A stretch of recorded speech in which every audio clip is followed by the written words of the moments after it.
Bonjour. To be or not to be, l'union est en marche et le bal des comiques de la gauche bat son plein.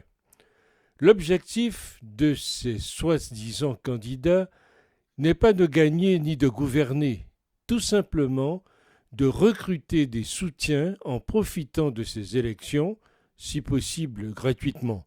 Ils ne sont donc pas intéressés par une union qui ne défendrait pas leur position, souvent opposée. C'est la bataille des égaux. Ils se battent comme des chiffonniers pour rien, car ils ne représentent plus rien. Les enfants sont nettement plus intelligents qu'eux, c'est dire leur niveau.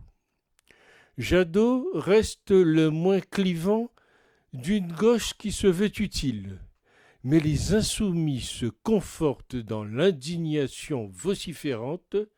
Hidalgo et Taubira paraissent comme des icônes un peu usées. Jadot est seul dans un parti colonisé par des woke sexistes, très agressives, et on se demande comment il tient encore. Il a bien du courage. Tous les autres ont fui. Si Europe Écologie Les Verts n'existe plus, c'est parce qu'il n'y avait pas d'idée.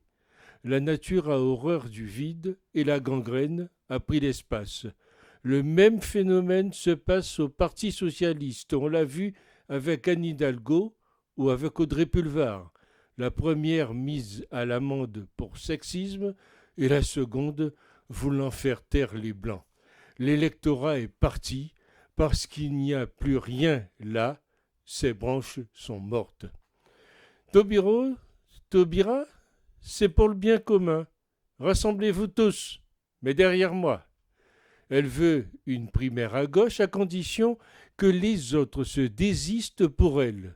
Pauvre petite, une faisane limitée, une anguille qui louvoie, et des gens qui ne veulent pas voir qu'elle cache son impéritie derrière un sourire forcé et son exophthalmie. Un vrai bal de clown tout ça. Allez, continuez les spectacles, car on rigole bien. Des chacals qui se disputent un cadavre, ça existe dans la nature.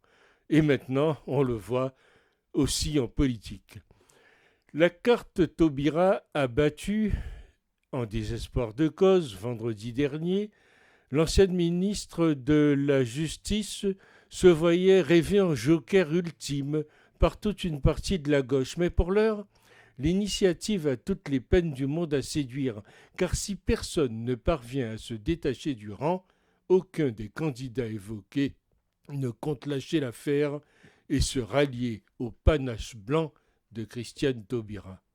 Celle qui a des mots pour rien. Écoutez, j'envisage d'être candidate, vraiment, mais je ne veux pas être une candidate de plus. Ben, pourtant. Et d'ailleurs, le gouvernement est dans son rôle. Oh, c'est très profond tout ça.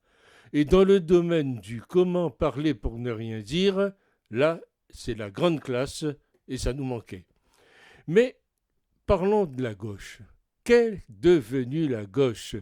Elle qui fut si forte, si arrogante, qui imposait son diktat à toute la classe politique française, droite incluse, qui courbait l'échine devant, craignant les foudres de cette bien-pensance universelle. Mélenchon fait son dernier tour de piste, les Verts sont de plus en plus rouges, le PCF va être classé monument historique et le Parti socialiste, incarnation d'un vieux socialisme déchu, prend l'eau de toutes parts. Cette gauche si française, qui n'a pas su évoluer, meurt empêtrée dans ses vieux dogmes révolus. La nostalgie de leur Dieu, François, de Lionel, le parfait, qui ne comprend toujours pas pourquoi il n'est pas monté sur le trône, et de l'autre François, celui qui a bouffé l'héritage, n'y feront rien. Une page se tourne dans la douleur, sans aucune dignité.